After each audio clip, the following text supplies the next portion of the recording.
seemingly really wonderful man. And he dropped me off. I come inside and I just start crying. And I'm like, why am I so upset when I just had such a great date with this guy? Like, why am I so upset? And I realize it's because I haven't had a really good date in a long time where I genuinely connected with a person, and I'm scared.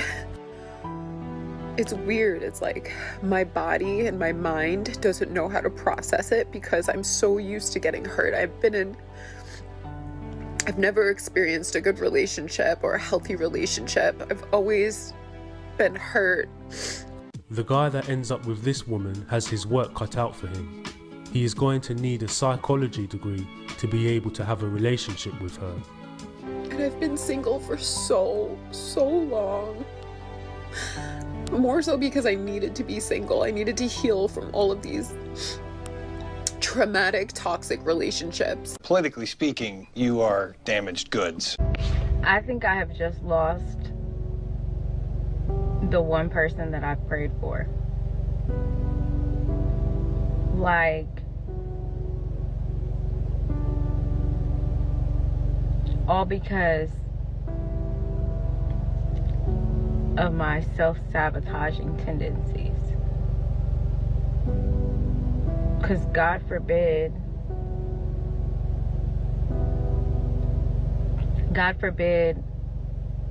I actually accept good things that are happening to me, because I'm so used to it being a mess.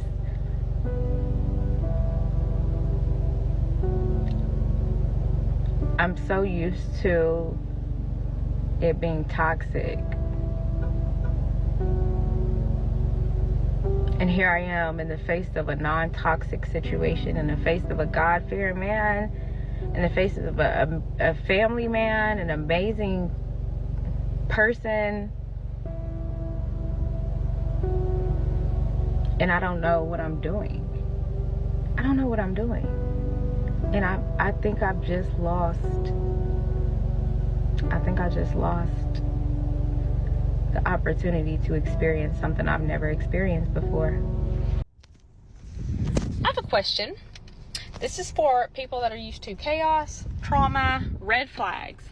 Why is it when we meet someone with green flags, someone who has a stable job, a car, their own place, they have a great relationship with their family, they're respectful, they are courteous to you, when they ask you like how your day's going, they kind of mean it. They're not just trying to make conversation. They ask you if you have plans, and you say, yeah, I'm going to hang out with my friends, and they're like, oh my gosh, I'm so sorry for bothering you. I'm sorry, like, let me let you get ready, text me whenever, like, have a great time tonight. Like, that's what you want in a guy.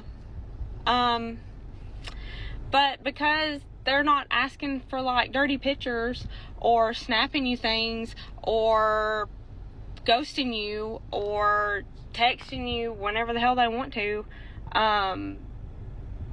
that's sort of like, yeah, I want that one. But the one that's actually, I don't know, like the one you should go after, you're just like, I don't know. Why is that? What is wrong with that? Like, because that's how I am. I'm used to so many red flags and so much chaos, that if it doesn't happen, I think, do I get bored? No, but I'm trying to mentally like change my outlook on that. You have to go with the guy with green flags. You got to go with the one that's being respectful. You got to go with the one that he sees you, and he does want you, but that's not his motive. Like, that's not his main reason to be with you. And you got to go for that one. And I'm going to be thrown off for a while, but that guy with the green flag, he's the one that's going to be patient. He's the one that's going to be like, dude, I know you've been through trauma. Let me show you what it's like to not be. Like, let me show you how it's supposed to be. And you just gotta, you gotta, don't go crazy on him. Like, just see it out. See it through. So women are going on a rampage on social media, getting all angry at men for refusing to approach and date them. Well, can you blame us? The hashtag #MeToo movement makes it so men cannot pat women on the back, shake their hands, or rub their shoulders for a good job well done in office spaces, which now, because of it, any transactions that involve physical contact when men really are hitting on women can now be seen as a suable offence of sexual harassment. So there goes teasing them when they are playing hard to get. Drunken sex is now seen as rape. Regardless if a woman rapes a man while he is passed out unconscious, he still can get sued for it, even though he never touched her.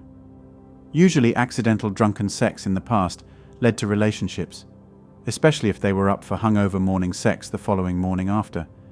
But now that is not even an option, because if she is dissatisfied with his performance, even though they both consented to the act, she can still sue for rape. There goes mysterious finding the one who sticks around in the morning, one-night stands, as you accidentally meet the love of your life, not knowing it fully till you take them out on a date, having meaningful conversations with them. Now you have broken the ice of the fear of getting intimate with them. Due to chivalry and heroics now being seen as oppressing women, any men who stop hobos and gangsters from raping and beating up women can now get sued for oppressing women.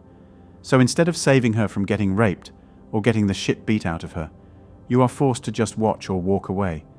Or if you try to step in to save her and she gets offended, she can sue too for it. This has happened very quite frequently in poor neighborhoods, subway cars, and near local pubs, that every man who stood up to the rapists or street thugs attacking women, these men got in trouble, and the women stood up for their rapists and street thugs beating the shit out of them, sued the man trying to save her. So now men just have to watch it happen, or walk away, or they will get into trouble for saving women. Usually, unintentionally, when a man saves a woman from a rapist or street thug beating them up, the woman would feel gratitude, seeing that guy as her hero and protector, where some women feel so grateful, they wait for them to get out of a relationship when they are with someone, just to get into a relationship with him. But now the probability of that ever happening is 0 to none. Women now go to unisex gyms, instead of women-only gyms, to report creeping activities of men looking in their direction, to film it for TikTok validation. So now, even if men see women about to get severely hurt with muscle strains, or about to get severely hurt using exercise weights wrong, men have to ignore them and look away, that not even concern for their safety is allowed, or they might be one of those TikTok freaks filming it. They are not allowed to look at them anymore, but most women single go to unisex gyms, so men will stare at them working out, because it makes them feel like they still got it, especially after their mid-30s and early 40s, trying to look for an athletic, successful, career-oriented man, or Adonis as they call them. But now, thanks to these TikTok attention whores, that is not even an option anymore. So there goes single women's opportunities to hit on men who stare at them to get into a relationship, making his life better off as a result. Now staring is bad and a troublesome offense, and men no longer look anymore. With all those in place, and in addition, women ignoring most poor, mediocre, middle-class, and upper-middle-class men, as if they are not even there, nor worth their time, with their standards through the roof, with an additional addition of extra standards that not even wealthy men can live up to in their entire life, as they have many better options to choose from. Mind you, these women only want the best, and only settle for less when they lose their youth, as the message is basically, I see you men as ugly, but now I am ugly too. I am ready for you. Now spoil me and treat me like a queen, because I deserve it. After all, I am going out of my way in choosing you. You should be so honored. And they cannot even have children anymore. So there goes the deal breaker of being grateful to her for making you and her lovely children to raise together. And worse yet, she slept around so much, she forgot how to love men, as the only thing they want is to marry you, so they can divorce you, to get half your income, as they openly talk about and laugh about this all casually at the pub, when talking to their friend nannies of other female peers they are competing with. So due to feeling like chopped liver, the last thing on the plate you eat metaphorically speaking, as you really don't want to eat it, but you feel you have no choice. Women only hook up with bad boys in their prime, till they lose their figure and good looks.